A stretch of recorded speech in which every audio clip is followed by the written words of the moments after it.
அதாவது குழந்தை பருவத்தில்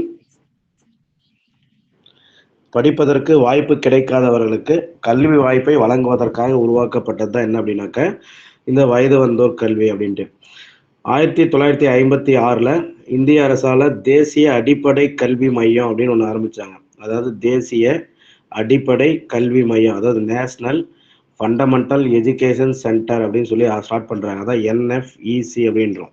அதாவது 1956 இந்திய அரசால தேசிய அடிப்படை கல்வி மையம், தேசிய அடிப்படை கல்வி மையம், அதாவது national fundamental education centre, national fundamental education centre அப்படின்னு சொல்லிட்டு ஒன்று உருவாக்குறாங்க. இது என்ன பண்ணுறாங்கன்னா, இந்த கமிட்டியை என்ன சொல்லுது அப்படின்னு சொன்னாக்க, இவங்களே ஒரு ரெக்கமெண்டேஷன் பண்ணுறாங்க. என்ன, வயது வந்தோருக்கான ஒரு தனியாக ஒரு இயக்குனர் இருக்கணும், தனியாக ஒரு சென்டர் இருக்கணும் அப்படின்னு சொல்கிறாங்க. அதுதான் என்ன அப்படின்னாக்கா டைரக்டரேட் ஆஃப் அடல்ட் எஜுகேஷன் சொல்லிட்டு ஒன்று உருவாக்குறாங்க. அதுக்கப்புறம் அது என்னவா மாறிடுது அப்படின்னு சொன்னாக்கா வயது வந்தோர் கல்வித்துறையாக சேஞ்ச் ஆகிடுது. வயது வந்தோர் கல்வித்துறை, அதாவது டிபார்ட்மெண்ட் ஆஃப் அடல்ட் எஜுகேஷன் அப்படின்னு சொல்லிட்டு பெயர் மாற்றம் பெறுது. அதுக்கு முன்னாடி வரைக்கும் யாருடைய கட்டுப்பாட்டில் இது இருக்குது அப்படின்னு சொன்னாக்கா என்சிஆர்டியினுடைய கட்டுப்பாட்டில் இருக்குது. என்சிஆர்டி எப்போ ஸ்டார்ட் பண்ணாங்க அப்படின்னாக்கா 1961. இதனுடைய இயக்குநரகம் எங்கே, இதனுடைய ஹெட் குவார்டர் எங்கே அப்படின்னாக்கா நியூ டெல்லி. அதுக்கப்புறம் என்ன ஆகுது அப்படின்னா 10 வருஷம் கழிச்சு தனியாக அது என்சிஆர்டிலேருந்து பிரிஞ்சிருது. அதுக்கப்புறம் தான் என்ன ஆகுது அப்படின்னு சொன்னாக்கா நேஷனல் அடல்ட் எஜுகேஷன் ப்ரோக்ராம், அதாவது NAEP வந்து தொடங்குறாங்க. எப்போ அப்படின்னாக்கா 1978. நான் ஏற்கனவே நிறைய பாயிண்ட் 1978 சொல்லியிருப்பேன். அதாவது கல்லூரிகள் இணைப்பு திட்டம், மேல்நிலை கல்வி தொடங்கப்பட்டது, மேல்நிலை கல்வியில் வந்து தொழிற்கல்வி தொடங்கப்பட்டது, ஒரு பிரிவு தொடங்கணும்னா எத்தனை பேர் இருக்கணும், இதெல்லாம் சொன்னேன். அதோட இதுவும் ஆட் ஆகுது 1978, அதாவது வயது வந்தோருக்கான கல்வி திட்டம். அக்டோபர் 2 யாருடைய பிறந்த நாள்?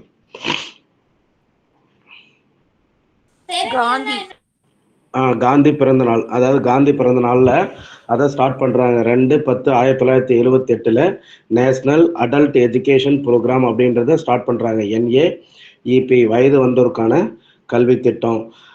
இதுக்கு முன்னாடி நான் ஒன்று சொல்லியிருப்பேன், நைக், அதாவது 1973 15லேருந்து 35 வயதுடையவர்களுக்கு வந்து, அதாவது கல்வி கற்க இயலாதவர்களுக்கு மறுபடியும் ஒரு வாய்ப்பு கொடுக்கறதுக்காக உருவாக்கப்பட்டதான் என்ன சொன்னேன் அப்படின்னாக்க NYK அப்படின்னு நான் சொன்னேன். அதாவது நேரு யுவ கேந்திரா அப்படின்னு சொல்லிட்டு. இயர் எப்போ அப்படின்னு சொன்னாக்க 1973. 1973. இதே நோக்கம் தான் யாருக்கு அப்படின்னு சொன்னாக்க இந்த NAEP-னுடைய நோக்கமும் என்னதான் அப்படின்னு சொன்னாக்க 15லேருந்து 35 வயதுடையவர்களுக்கு கல்வி அறிவு இல்லாதவர்களுக்கு வந்து கல்வி அறிவு வழங்கணும், கல்வி அறிவு இல்லாதவர்களுக்கு கல்வி அறிவு வழங்கணும் அப்படின்றத என்ன அப்படின்னு சொன்னாக்க இவங்க வராங்க. யார் அப்படின்னாக்க NAEP எப்போ தொடங்குறாங்க அப்படின்னா 1972. அக்யூரேட்டா டேட் சொல்லணும் அப்படின்னாக்க 2/10, அதாவது அக்டோபர் 2ஆம் தேதி. அக்டோபர் 2 அப்படின்றது வந்து யாருடைய பிறந்தநாள் அப்படின்னு சொன்னாக்க காந்தியுடைய பிறந்தநாள். அதே போல இப்போ வயது வந்தோர் கல்வி அப்படின்றது என்னன்னு சொல்லிட்டேன். அது எப்போ ஸ்டார்ட் பண்ணாங்க, அதனுடைய டெரிவேட்டிவ் எல்லாம் ஒவ்வொன்றும் எப்படி சேஞ்ச் ஆகி வந்துட்டு இருக்கு. 1961 தான் NCERT தொடங்குறாங்க. அதனுடைய தேசிய கல்வி நிறுவனத்தின் ஒரு பகுதியாக தான் அந்த வயது வந்தோர் கல்வியும் செயல்பட்டு வந்தது. அதுக்கப்புறம் 1971 NCERT தனியாக பிரிஞ்சுட்டு அதுக்கப்புறம் தான் அந்த NAEP அப்படின்னு ஒன்று இருக்கு, நேஷனல் அடல்ட் எஜுகேஷன் ப்ரோக்ராம் அப்படின்னு சொல்லி ஒன்று தனியாக ஒரு அமைப்பு தோன்றுறது. அந்த அமைப்பினுடைய நோக்கம் என்ன அப்படின்னாக்க இந்த 15லேருந்து 35 வயசு இருக்கிறவங்க வந்து கல்வி இல்லாதவங்களுக்கு வந்து கல்வி அறிவு புகட்டணும் அப்படின்றதுக்காக தான். இந்த திட்டம் வந்து என்ன பண்றாங்கன்னா மத்திய மாநில அரசுகள், யூனியன் பிரதேசங்கள், தன்னார்வ நிறுவனங்கள், பல்கலைக்கழகங்கள், கல்லூரிகள் மற்றும் இளைஞர் மையங்கள் ஆகியவை இது எல்லாமே சேர்ந்து ஒருங்கிணைச்சு என்ன பண்றாங்க, எல்லாரும் படிக்காதவங்க எல்லாமே படிக்கணும் அப்படின்னு சொல்லிட்டு கொண்டு வராங்க. அதே போல இந்தியா விடுதலைக்கு அடைந்த பிறகு முதியோர் கல்வி வந்து என்னவா இருந்தது, முதியோர் கல்வி எப்போ தொடங்கினாங்கன்னு சொல்லியிருக்கேன். யாருக்காவது ஞாபகம் இருக்குங்களா? முதியோர் கல்வி எப்பொழுது தொடங்கப்பட்டது? முதியோர் கல்வி வந்து 1948 தான் தொடங்குறாங்க. அதாவது இந்தியா விடுதலை அடைந்த பிறகு முதியோர் கல்வி வந்து என்னவா பெயர் மாற்றம் பெற்றது அப்படின்னு சொன்னாக்க சமூக கல்வி அப்படின்னு சொல்லிட்டு பெயர் மாற்றம் அடைந்தது. சமூக கல்வி என பெயர் மாற்றம் அடைந்தது. அதுக்கு அடுத்தது என்ன அப்படின்னு சொன்னாக்க லிட்ரஸி, அதாவது எழுத்தறிவு அப்படின்னு சொல்லிட்டு 2011 மக்கள் தொகை கணக்கெடுப்பின்படி 7 வயதுக்கு மேல் உள்ள ஒவ்வொரு நபரும் புரிந்து கொண்டும் வாசிக்கவும் எழுத படிக்க தெரியணும் அப்படின்றது தான். அதாவது 2011 மக்கள் தொகை கணக்கெடுக்கிறாங்க. அந்த கணக்கெடுப்பின்படி என்ன அப்படின்னு சொன்னாக்கா 7 வயசுக்கு மேலே இருக்கிற ஒவ்வொரு நபரும் என்ன பண்ணுறேன், இப்போ ஒரு பஸ் ஸ்டாண்டுக்கு வரேன். நான் பஸ் ஸ்டாண்ட் வந்தோடனே இந்த பஸ் எங்கே போகுதுன்னு நான் யார்கிட்டையும் கேட்கக்கூடாது. நானே படித்து இந்த பஸ் எங்கே போகுதுன்னு தெரிஞ்சுக்கணும். அது எந்த வயசு 7 வயசுக்குள்ள இருக்கிறவங்க. ஒவ்வொரு நபரும் புரிந்து கொண்டு வாசிக்கவும், எழுதவும் முடியும் அப்படின்னு சொல்லிட்டு பண்ணணும் அப்படின்னு சொல்லிட்டு. அதே போல அப்போ 2011 கணக்கீட்டின்படி எழுத்தறிவு விகிதம் எவ்வளோ அப்படின்னு சொன்னாக்க 74.07%. இதெல்லாம் அந்த அளவுக்கு கேட்க மாட்டாங்க. பட் ஏன்னா இப்போ இருக்கிறத என்ன கேட்பாங்க. இது கேட்பாங்க. அதாவது அந்த டைம்ல வந்து அதிக எழுத்தறிவு உள்ள மாநிலம் என்ன அப்படின்னு சொன்னாக்க கேரளா. குறைந்த எழுத்தறிவு மாநிலம் வந்து பீகார். அதிகம் அப்படின்னு சொன்னாக்க கேரளா. இப்போ வரைக்குமே கேரளா தான். இப்போ ரொம்ப எழுத்தறிவே ரொம்ப கம்மியாக இருக்குது அப்படின்றது வந்து யார் அப்படின்னு சொன்னாக்க பீகார் தான். பீகார்லாம் வந்து ஒரு பான் பராகுக்கே இந்த வேலையை செய்யலாம்னா செய்வாங்க. ஒரே ஒரு பான் பராக் வேல்யூ வந்து ஒரு 2 ரூபா 3 ரூபா இருக்குன்னு வச்சுக்கோங்க. அதுக்கே என்ன பண்ணுவாங்க, அதாவது எப்படி சொல்லுவாங்க, ரொம்ப அதுக்கே என்ன பண்ணுவாங்கன்னா ரொம்ப மட்டமான வேலையை கூட என்ன பண்ணுவாங்க அப்படின்னு சொன்னாக்க செய்வாங்க அப்படின்னு சொல்லி சொல்கிறாங்க. அதுக்கப்புறம் முன்ன சொன்னோம் இல்லையா, NAEP national adult education program. அது வந்து 1978ஆம் ஆண்டு மத்திய அரசின் நிதியுதவியோடு கிராமங்களில் முதல்ல ஏற்படுத்துகிறாங்க. எப்போ அப்படின்னு சொன்னாக்க 1978. அதுக்கு முன்னாடியே என்ன பண்ணுறாங்கன்னா ரூரல் ஃபங்க்ஷனல் லிட்ரஸி ப்ராஜெக்ட், அதாவது RFLP அப்படின்னு சொல்லிட்டு அதுக்கு முன்னாடியே ஸ்டார்ட் பண்ணுறாங்க. அதாவது ரூரலில் மட்டும் பண்ணுறதுக்காக அந்த கிராமப்புறத்தில் ஒரு வீடு தனியாக ஒரு இது மாதிரி இப்போ பழைய ஸ்கூல்லாம் இருக்கு இல்லைங்களா, அந்த இடத்துல என்ன பண்ணுவாங்க அப்படின்னு சொன்னாக்க வயசானவங்கள்லாம் கூட்டின்னு போயிட்டு அவங்களுக்கு எழுத்தறிவு புகட்டணும் அப்படின்றதுக்காக தொடங்கினதான் என்ன அப்படின்னாக்க rural functional literacy project RFLP அப்படின்னு சொல்லிட்டு. அது வந்து எதனோட நிதி உதவியோட செயல்படுது அப்படின்னா இந்த NAEP அப்படின்ற ஒரு அமைப்போட செயல்படுது. அதாவது உழவர்களினுடைய 144 எழுத்தறிவு செயல்பாட்டு திட்டம், அதாவது ஃபார்மர் ஃபங்க்ஷனல் லிட்ரஸி ப்ராஜெக்ட், அதாவது FFLP அப்படின்னு சொல்லிட்டு. இதுவும் ஒரு என்ன அப்படின்னு சொன்னாக்க ஒரு முறைசாரா திட்டம் தான். இதுவும் அதோட இணைச்சிட்டாங்க. எதோட அப்படின்னு சொன்னாக்க இந்த 144 எழுத்தறிவு செயல்பாட்டு திட்டத்தை farmers functional literacy project FFLP வந்து இந்த முறைசாரா நான் ஃபார்மல் எஜுகேஷன் ப்ராஜெக்டோட என்ன பண்ணாங்கன்னா லிங்க் பண்ணிட்டாங்க. அதுக்கப்புறம் 1987ஆம் ஆண்டு நாடு முழுவதும் எவ்வளோ திட்டத்தை வந்து சேர்த்து ஒரு புதிய திட்டம் உருவாக்குனாங்கன்னா 513 திட்டங்களை சேர்த்து என்ன பண்ணுறாங்கன்னா ஒரு புது திட்டத்தை உருவாக்குறாங்க. அப்போ அங்கே இருக்கக்கூடிய மாணவர்களுடைய எண்ணிக்கை எவ்வளவா இருந்தது அப்படின்னு சொன்னால் 25 முதல் 30 வரைக்கும். அதே மாதிரி இது எவ்வளோ அதிகப்படியான கல்வி மையங்களை கொண்டது அப்படின்னா 300க்கும் அதிகமான கல்வி மையங்களை கொண்டது. இந்த RFLP அப்படின்றது யாருக்கிட்ட இருந்து ஃபண்டு கிடைக்குது அப்படின்னு சொன்னாக்க சென்ட்ரல் கவர்மெண்ட் கிட்ட இருந்து ஃபண்டு கிடைக்குது. இந்த RFLPக்கு வந்து எங்க ஃபண்டு கிடைக்குது அப்படின்னு சொன்னாக்க மத்திய அரசால நிதியுதவி அளிக்கப்பட்டு மற்ற அதாவது வந்து யூனியன் பிரதேசம் மற்ற அதர் மாநிலத்துக்கெல்லாம் என்ன ஆகுதுன்னா ஃபண்டு வந்து கிடைக்குது. இந்த RFLPயை வந்து எப்போ தொடங்கினாங்க அப்படின்னு சொன்னாக்க 1986 மே மாதம் 1986 மே மாதம் RFLP, அதாவது ரூரல் ஃபங்க்ஷனல் லிட்ரஸி ப்ரோக்ராம் வந்து எப்போ அப்படின்னா 1986 மே மாதம். அதே போல் NAEP அப்படின்னா 1978. அதே மாதிரி தனிநபர் கற்றலை வந்து உருவாக்குற யார் அப்படின்னா, இது இங்கே இல்லை, அதை எழுதிக்கோங்க. யார் தனிநபர் கற்றலை உருவாக்கியவர் யார் அப்படின்னாக்க டாக்டர் பர்க் அப்படின்றவர். தனிநபர் கற்றலை உருவாக்கியவர் யார் அப்படின்னு சொன்னாக்க டாக்டர் பர்க்.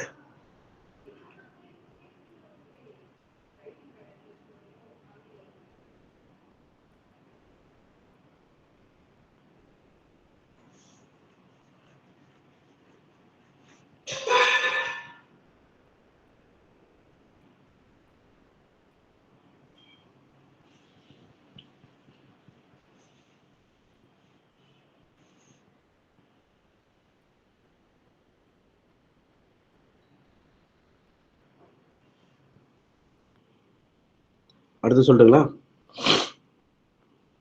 அதுக்கு அடுத்து தான் என்ன அப்படின்னு சொன்னாக்கா இந்த பெருவாரியான மக்கள் கல்வி திட்டம் அப்படி செயல்பாட்டு திட்டம், அதாவது mass program of functional literacy அப்படின்றத தொடங்குறாங்க. இந்த 1986 உயர்நிலைப் பள்ளி மற்றும் கல்லூரி மாணவர்களை கொண்டு கோடை விடுமுறையில் அந்த ஊர்ல இருக்கக்கூடிய வயசானவங்களுக்கெல்லாம் என்ன பண்றாங்கன்னா அவங்கள வச்சுக்கிட்டு எழுத்தறிவு இயக்கத்தை வந்து என்ன பண்றாங்கன்னா தொடங்குறாங்க. அது எழுத்தறிவு இயக்கம்னா என்ன, வயசானவங்களுக்கு வந்து சொல்லித்தரது, வயசானவங்களுக்கு சொல்லித்தரது. அதே மாதிரி இந்திய தேசிய கல்வி தினம் யாருக்கா தெரியுமா? இந்திய தேசிய கல்வி தினம், இந்திய தேசிய கல்வி தினம் நவம்பர் 11, இந்திய தேசிய கல்வி தினம். அதே மாதிரி நான் ஒரு வேர்டு விட்டேன், ஈச் ஒன் டீச் ஒன் அப்படின்றத யார் சொல்றாங்க அப்படின்னாக்க டாக்டர் லபாக். ஈச் ஒன், ஒவ்வொருவருக்கும் ஒருவர் கல்வி புகட்ட வேண்டும், அதாவது ஒவ்வொருவருக்கும் ஒருவர் கல்வி புகட்ட வேண்டும் அப்படின்னு சொன்னது யார் அப்படின்னு சொன்னாக்க டாக்டர் லபாக்.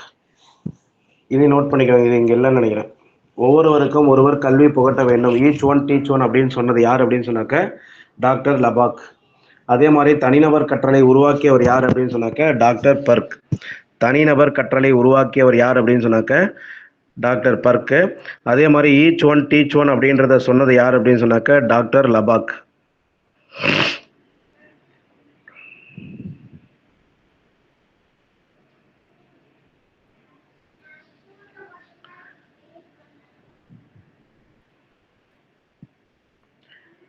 இப்போ அதுக்கு அடுத்தது இதை ரிலேட்டடான சில இம்பார்ட்டன்ட் பாயிண்ட் என்ன அப்படின்னாக்க 1972 பன்னாட்டு கல்விக்குழு அப்படின்றத வந்து என்ன பண்ணாங்கன்னா சமுதாய கல்வி பற்றிய என்ன பண்றாங்கன்னா பரிந்துரைத்தது. இந்த சமூக கல்வி பற்றி பரிந்துரைத்தது. அதை தான் என்ன சொன்னா சமூக கல்வியை வந்து என்ன சொல்றேன்னா சமுதாய கல்வி அப்படின்னு சொல்லிட்டு அவங்க பரிந்துரைத்தாங்க. யார் அப்படின்னு சொன்னாக்க இந்த பன்னாட்டு கல்விக்குழு. அதுக்கப்புறம் வேற யாரெல்லாம் இந்த கல்வியை பற்றி, இந்த சமூக கல்வியை பற்றி சொன்னாங்க அப்படின்னாக்க கோத்தாரி கல்விக்குழு வந்து இதை பற்றி சொல்லுது. அதாவது கோத்தாரி கல்விக்குழுனா யாரு? இந்திய கல்விக்குழு அப்படின்னு நம்ம சொல்கிறோம். இயர் அப்படின்னாக்கா 1964 to 66. அதுக்கப்புறம் சமூக கல்வியை பற்றி யார் சொல்கிறாங்க அப்படின்னா இந்த கோத்தாரி சொல்கிறாங்கன்னு சொன்னேன். அதே மாதிரி நியூ நேஷனல் எஜுகேஷன் பாலிசியும் இந்த சமூக கல்வியை பற்றி பரிந்துரைக்கிறாங்க. ஆனால் இதை முதல்ல முதியோர் கல்வி திட்டத்தை முறையாக கொண்டு வந்தது யார் அப்படின்னாக்கா கேப் அப்படின்ற ஒரு அமைப்பு.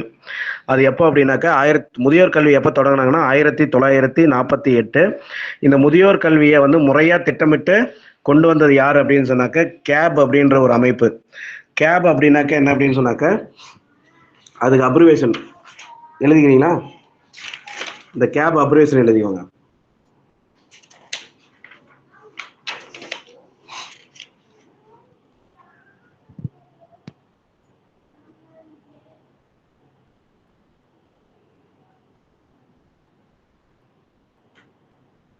அதாவது இந்த முதலாக முதியோர் கல்வி திட்டத்தை முறையாக கொண்டு வந்தது யார் அப்படின்னு சொன்னாக்க இந்த கேப் அப்படின்னு central advisory board of education. Central advisory board of education இவர் தான் என்ன பண்றாங்க அப்படின்னு சொன்னாக்க முதியோர் கல்வி திட்டத்தை வந்து முறையாக கொண்டு வராங்க. முதியோர் கல்வி திட்டத்தை முறையாக கொண்டு வராங்க. முதியோர் கல்வி எப்போ தொடங்குறாங்க அப்படின்னா 1948. அப்போதான் என்ன பண்ணா இந்த முதியோர் கல்வி வந்து சமூக கல்வி அப்படின்னு பெயர் மாற்றம் அடையுது. அதே மாதிரி அறிவொளி இயக்கம் நீங்க ஒன்று கேள்விப்பட்டிருக்கீங்க. அது இயர் எப்போ ஸ்டார்ட் பண்ணாங்கன்னு தெரியுமா? அறிவொளி இயக்கம் ஆப்ரேஷன் என்லைட்மெண்ட். ஆப்ரேஷன் என்லைட்மெண்ட் அப்படின்ற ஒரு திட்டம் எப்போ தொடங்கினான்னு யாராவது சொல்ல முடியுமா?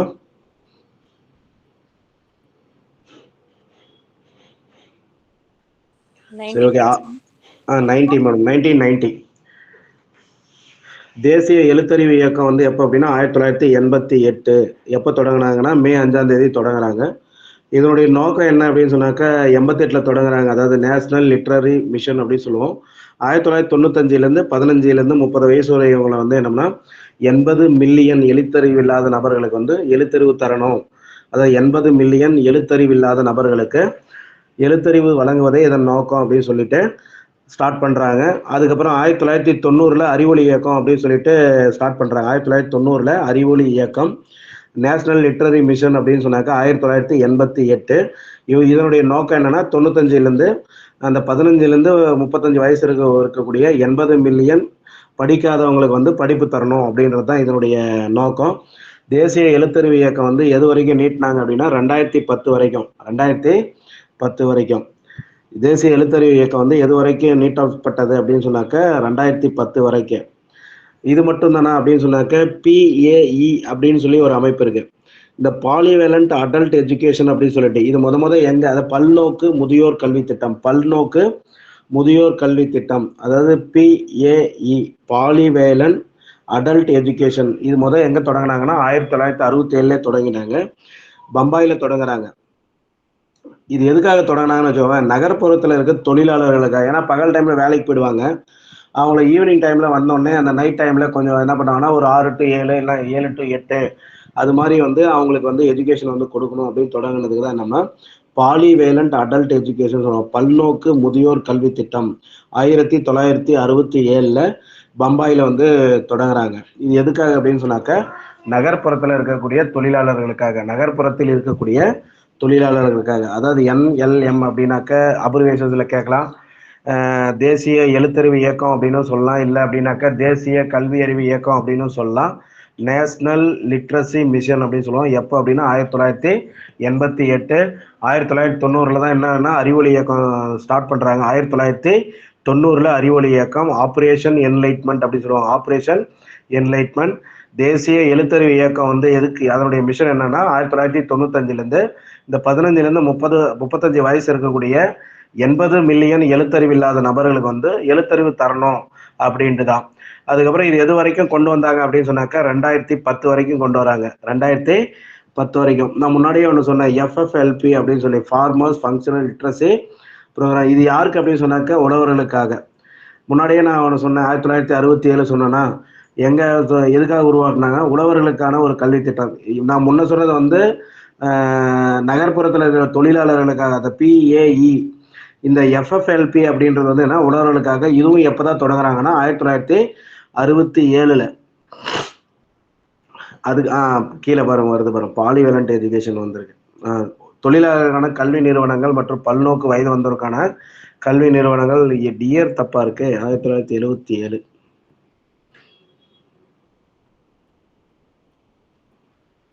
சரி, இது இயர் மட்டும் நான் சொல்றேன். ஆனா 67 தான் நினைக்கிறேன். பம்பாயில தான் முத ஸ்டார்ட் பண்றாங்க. நான் வந்து இது மட்டும் கன்ஃபார்ம் பண்ணி சொல்றேன் நான். எது அப்படின்னாக்கா இந்த பாலிவேலண்ட் அடல்ட் எஜுகேஷன் ப்ரோக்ராம் இருக்கு இல்லையா, இதை மட்டும் நான் இயர் கன்ஃபார்ம் பண்ணி சொல்றேன். ஏன்னா இது நல்லா தெரியும், 1967 பம்பாயில ஸ்டார்ட் பண்றாங்க. நகர்ப்புற தொழிலாளர்களுக்காக தொடங்கப்பட்டது. இது அப்படியே கொஞ்சம் சேஞ்சஸா இருக்கு, நான் பார்த்துட்டு சொல்றேன் நான். சரி, அதுக்கப்புறம் இந்தியா சுதந்திரம் அடைஞ்சப்ப யார் கல்வி அமைச்சராக இருந்தாங்கன்னு தெரியுமா? சுதந்திர இந்தியாவின் முதல் கல்வி அமைச்சர்.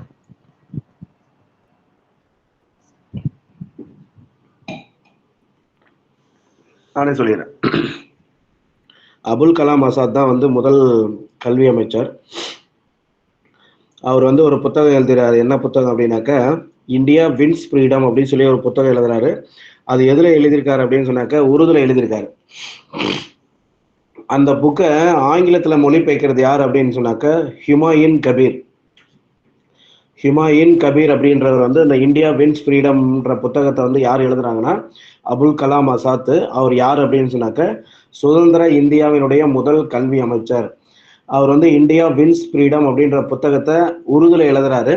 அதை ஆங்கிலத்துல யார் மொழிபெயர்ப்பு செய்யறாரு அப்படின்னு சொன்னாக்க ஹுமாயூன் கபீர் அப்படின்ற.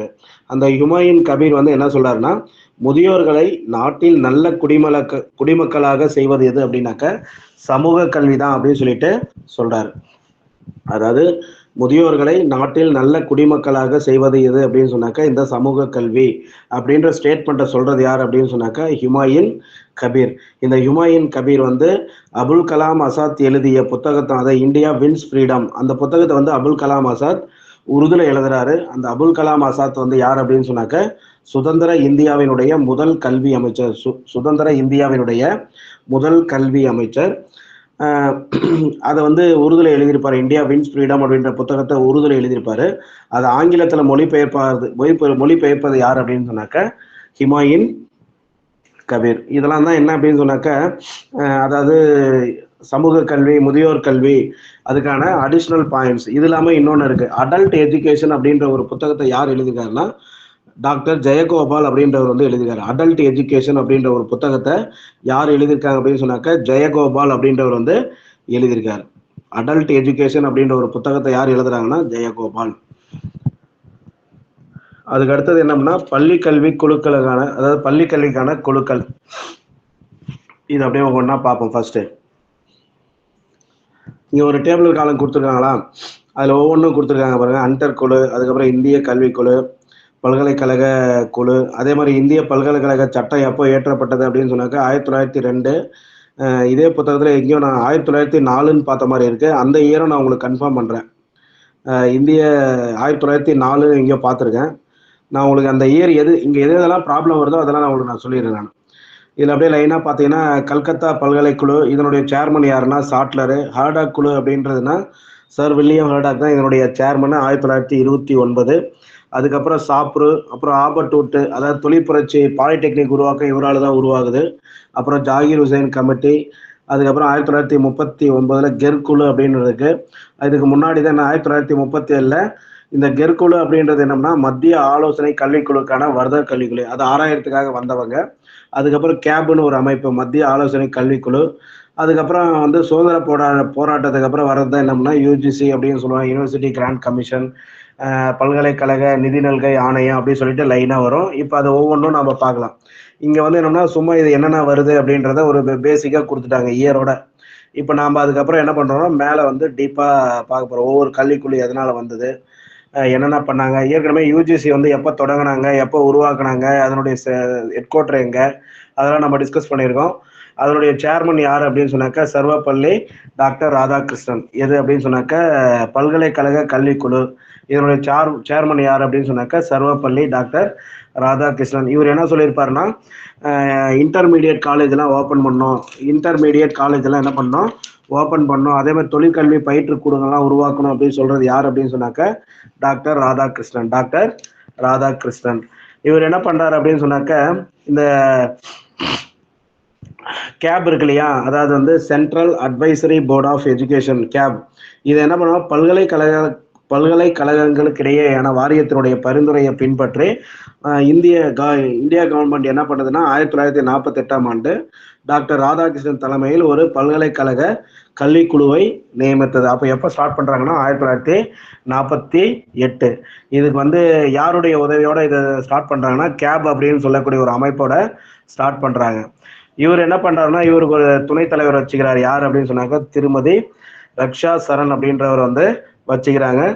இது ஆலோசித்து என்ன பண்ணுறாங்கன்னா ஒரு குழுவை நியமிக்கிறாங்க. அப்போ வருஷம் என்ன அப்படின்னா 1961. இந்த 1961 அப்போ தான் என்ன பண்ணுறாங்கன்னா என்சிஆர்டி ஸ்டார்ட் பண்ணுறாங்க. 1961 என்சிஆர்டி. இந்த என்சிஆர்டியினுடைய ஹெட் குவார்டர் எங்கே தான் அப்படின்னு சொன்னாக்கா நியூ டெல்லி. இந்த குழுவில் மொத்தம் எத்தனை பேர் இருப்பாங்க அப்படின்னு சொன்னாக்கா 11 பேர் இருப்பாங்க. இந்த குழுவில் மொத்தம் எத்தனை பேர் இருப்பாங்கன்னா 11 பேர் இருப்பாங்க. இது யார் இது பண்ணுறாங்க அப்படின்னு சொன்னாக்கா இந்திய பாராளுமன்றம் மற்றும் அறிவியல் குழு, அதாவது Indian parliamentary and scientific committee. இதுக்கு யார் தலைவர் அப்படின்னு சொன்னாக்கா லால் பகதூர் சாஸ்திரி. இதுவும் எப்போதான் ஸ்டார்ட் பண்ணியிருப்பாங்கன்னா 1961 ஆகஸ்ட். இதனுடைய நோக்கம் என்ன அப்படின்னு சொன்னாக்கா பள்ளிக்கூடத்தில் அறிவியலை சிக்கல் இல்லாமல் படிக்கிறது மற்றும் ஆய்வு செய்கிறது. அறிவியலை சிக்கல் இல்லாமல் படிக்கணும் மற்றும் ஆய்வு செய்கிறது. அதே மாதிரி 1948 ராதாகிருஷ்ணன் கல்விக்குழு வருது. அதான் என்ன சொல்லணும்னா பல்கலைக்கழக கல்விக்குழு.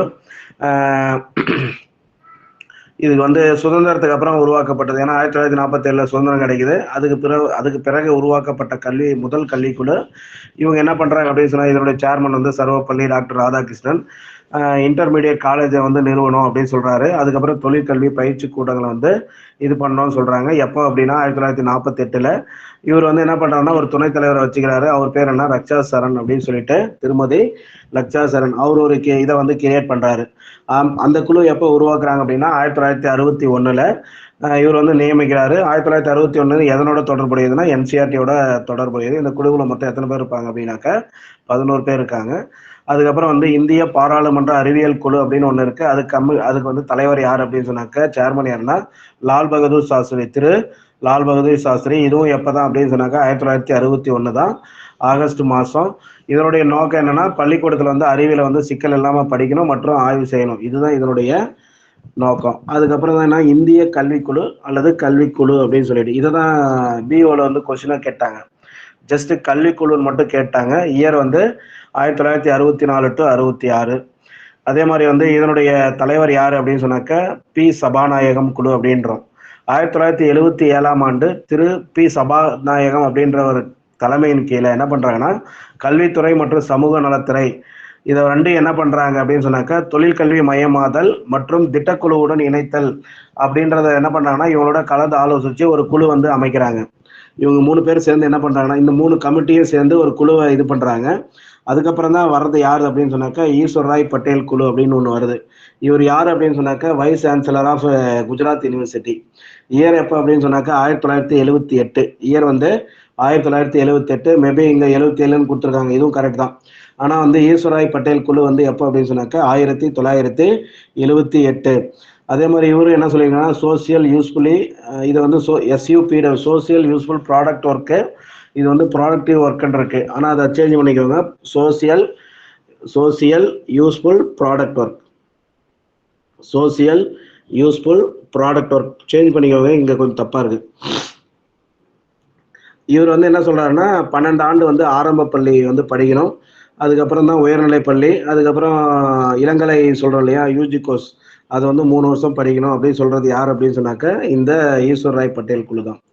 அதுக்கப்புறம் தான் யார் வராங்கன்னா, வுட்ஸ் டிஸ்பேச். இதுக்கு முன்னாடி வந்து சும்மா இது மேலோட்டமா பார்த்துக்கோங்க. யூனிவர்சிட்டி கிராண்ட் கமிஷன் அப்படின்றது பல்கலைக்கழக நிதி நல்கை ஆணையம் அப்படின்னு சொல்லுவோம். அதை எப்போ ஸ்டார்ட் பண்றாங்கன்னா 1948. சுதந்திரத்துக்கு பின்னாடி உருவாக்கப்பட்ட ஒரு அமைப்பு. சுதந்திரத்துக்கு பிறகு உருவாக்கப்பட்ட அமைப்பு. இதனுடைய மெயின் மோட்டோ என்ன அப்படின்னாக்க, இதனுடைய சேர்மன் யாரு, அவர் சேர்மன் கீழே வந்தவங்க யாரு, இவங்களுடைய மெயின் மோட்டோ என்னன்னா, இன்டர்மீடியட் கல்லூரிகளை வந்து நிறுவ பண்ணணும், அப்புறம் தொழிற்கல்வி பயிற்று நிலையங்களை உருவாக்கணும் அப்படின்றது தான் இவங்களுடைய முக்கிய நோக்கம். லால் பகதூர் சாஸ்திரியுடைய இது என்ன மெயின் மோட்டோ, அவருடைய இது என்ன அப்படின்னாக்க, இந்த இந்திய பாராளுமன்றம் மற்றும் அறிவியல் குழு, Indian parliamentary and scientific committee, அதனுடைய நோக்கம் என்னன்னா, பள்ளிக்கூடத்துல வந்து அறிவியலை வந்து என்ன பண்ணணும் அப்படின்னு சொன்னாக்க, அதாவது சிக்கல் இல்லாம படிக்கணும், பிளஸ் ஆய்வு செய்யணும். இது 2 தான் இவங்களுடைய மோட்டிவ். இதே 1948 தான் தாராசந்த் குழு அப்படின்னு ஒண்ணு இருக்கு.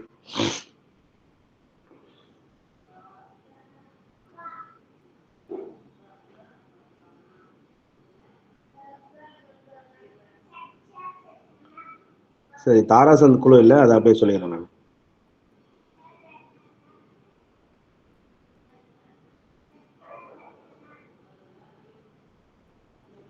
தாராசந்த் குழு அப்படின்னாக்க, பட்டப்படிப்புக்கு அப்புறம் என்ன அப்படின்னு சொன்னாக்க, மாணவர்கள் வந்து முன்னாடி 12 ஆண்டு பள்ளி கல்வி வந்து கண்டிப்பா முடிச்சிருக்கணும் அப்படின்றது வந்து யாருடைய இது அப்படின்னு சொன்னாக்க, இப்போ தாராசந்த் குழுவுடைய ஒரு நோக்கம். அதே மாதிரி உயர்நிலை பள்ளி கல்வி ஆண்டில் இறுதியில் வந்து ஒரு எக்ஸாம் கண்டிப்பா எழுதணும், ஒரு பொதுத் தேர்வு எழுதணும்.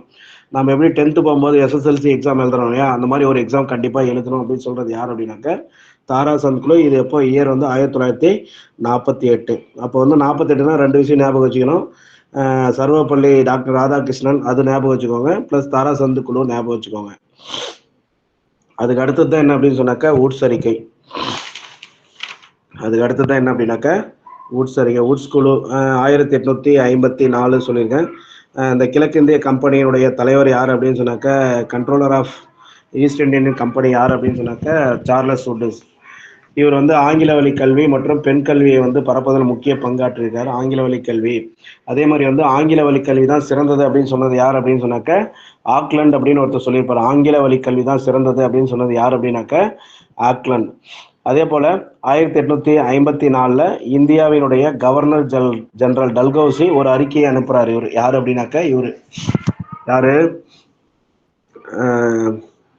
இந்த வுட்ஸ் வந்து ஒரு ஒரு அறிக்கையை வந்து டல்கௌசி வந்து கொடுக்குறாரு. வுட்ஸ் வந்து டல்கௌசி வந்து ஒரு அறிக்கையை கொடுக்குறாரு. சரியா? அதுக்கப்புறம் தான் என்ன பண்றாங்க அப்படின்னு சொன்னாக்க, ஆரம்ப பள்ளியில வந்து தாய்மொழி கல்வியில தான் கற்பிக்கணும். அதுக்கப்புறம் உயர்நிலை பள்ளியில வந்து ஆங்கிலம் மற்றும் ரெண்டு லாங்குவேஜ் இருக்கணும். அதுக்கப்புறம் கல்லூரிகள் வந்து இங்கிலீஷ் மீடியத்துல தான் இருக்கணும். அதுக்கப்புறம் தொழிற்கல்வி மற்றும் பெண் கல்வி வந்து வலியுறுத்தப்பட்டது. இதெல்லாம் யார் வலியுறுத்துறாங்க அப்படின்னு சொன்னாக்க, இந்த வுட்ஸ் அறிக்கையில வந்து வலியுறுத்துறாங்க. இந்த மேக்னா கட்டா அப்படின்னு சொல்லுவோம், கல்வி ஒரு அரை சாசனம் அப்படின்னு சொல்லுவோம் இல்லையா, அது வந்து 1854. இந்த 1854 வந்து ஏதோ தடை சட்டம் வரும், கல்லூரி சாரி, ஏதோ சட்டம் ஏற்றிருப்பாங்க. பள்ளிகளுக்கான நிதியுதவி சட்டம் வந்து 1854 வந்து நிறுவியிருப்பாங்க. 1854 பள்ளிகளுக்கான நிதி உதவி சட்டம் இயற்றப்பட்டது. இந்த மேக்னா கட்டா அப்படின்றது வந்து 1854. இவங்களுடைய அறிக்கை வந்து அறிக்கை வந்து எப்படி இருக்குன்னா, ஆரம்ப பள்ளி வந்து அதாவது பேசிக் எஜுகேஷன் வந்து தாய்மொழியில இருக்கணும். உயர்நிலை பள்ளி வந்து 2 லாங்குவேஜ்ல இருக்கணும், அதாவது தமிழ் மற்றும் ஆங்கிலம். கல்லூரிகள் வந்து ஆங்கில வழி இருக்கணும். தொழிற்கல்வி மற்றும் பெண் கல்வி வந்து அதிகமாக வலியுறுத்தப்பட்டது. இவங்களுடைய பரிந்துரைகள் என்ன அப்படின்னு சொன்னாக்க, இது நிறைய வருது. மேக்ஸிமம் இது நமக்கு தேவையில்லை. ஏன்னா உட்ஸ் அறிக்கை வந்து கிழக்கு கம்பெனி நடவடிக்கை எடுத்து இது ஞாபகம் வச்சுக்கோங்க. இந்த உட்டனுடைய ரெக்கமெண்டேஷன்ல தான் என்னன்னா, இந்த சென்னை யூனிவர்சிட்டிலாம் ஓப்பன் ஆகுது. சென்னை, மும்பை மற்றும் கல்கத்தா யூனிவர்சிட்டி வந்து ஸ்டார்ட் பண்றாங்க 1857ல. 1882ல 1882ல பஞ்சாப் யூனிவர்சிட்டி, 1887ல அலகாபாத் யூனிவர்சிட்டி. இது நல்லா பார்த்துக்கோங்க. உட்ஸ் அறிக்கை அவங்களுடைய பரிந்துரையின் பேர் தான் இந்த 3 யூனிவர்சிட்டி ஸ்டார்ட் ஆகுது. என்னன்னா கல்கத்தா, மும்பை மற்றும் மெட்ராஸ் யூனிவர்சிட்டி. அதுக்கப்புறம் 82ல பஞ்சாப், 87ல அலகாபாத். அப்போ உட்ஸ் அப்படின்னா என்னென்ன ஞாபகம் வச்சுக்கணும் அப்படின்னு சொன்னாக்கா, இந்த மேக்னா கார்ட்டா ஞாபகம் வச்சுக்கோங்க. இவர் வந்து அந்த கிழக்கிந்திய கம்பெனியுடைய கட்டுப்பாட்டு வாரிய தலைவர், the control of East Indian president. ஆங்கில வழி கல்வி தான் ரொம்ப சிறந்தது அப்படின்னு சொல்றாரு. அதே மாதிரி வந்து பெண் கல்வியை வந்து பரப்புவதில் முக்கிய பங்காற்றியவர். அதே மாதிரி ஒரு டல்கௌசி வந்து கவர்னர் ஜெனரல் வந்து டல்கௌசி வந்து ஒரு அறிக்கையை வந்து சமர்ப்பிக்கிறாரு. அந்த அறிக்கையில் வந்து என்னென்ன இருக்குது அப்படின்னு சொன்னாக்கா, ஆரம்ப பள்ளி தாய்மொழி கல்வி வந்து இருக்கணும் அப்படின்னு சொல்லி, உயர்நிலைப் பள்ளியில் வந்து ஆங்கிலமும் தமிழும் இருக்கணும், கல்லூரிகளில் வந்து ஆங்கில வழி கல்வி, தொழிற்கல்வி மற்றும் பெண் கல்வி வந்து அதிக. இவருடைய பரிந்துரைகளில் ரொம்ப இம்பார்ட்டண்டானது என்ன அப்படின்னா இதுதான் 1857 கல்கத்தா, மும்பை மற்றும் மெட்ராஸ் யூனிவர்சிட்டி, 82ல பஞ்சாப் யூனிவர்சிட்டி, 87ல அலகாபாத் யூனிவர்சிட்டி. அப்போ உட்டுன்னா உங்களுக்கு இது எல்லாமே ஞாபகம் வந்துடணும். அதே மாதிரி நான் அன்னைக்கு ஒன்று சொன்னேன், பல்கலைக்கழக சட்டம் இயற்றப்பட்ட ஆண்டு. பல்கலைக்கழக சட்டம் இயற்றப்பட்ட ஆண்டு யாருக்காவது ஞாபகம் இருக்கா?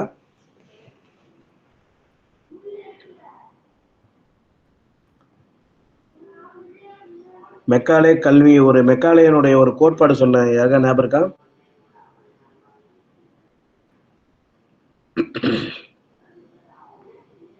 பல்கலைக்கழக சட்டம் இயற்றப்பட்ட ஆண்டு வந்து 1902. இதுதான் இயர் பிரச்சனையா இருக்குன்னு சொன்ன 1904ன்னு ஒரு இடத்துல கொடுத்துருக்காங்க இந்த நம்ம மெட்டீரியல்ல. அதை நம்ம பார்த்துக்கலாம். அதாவது பல்கலைக்கழக சட்டம் இயற்றப்பட்ட ஆண்டு வந்து எப்போ அப்படின்னாக்க 1902. அதே மாதிரி சுதந்திரத்துக்கு பின் அமைக்கப்பட்ட முதல் குழு எதுன்னு தெரியுமா?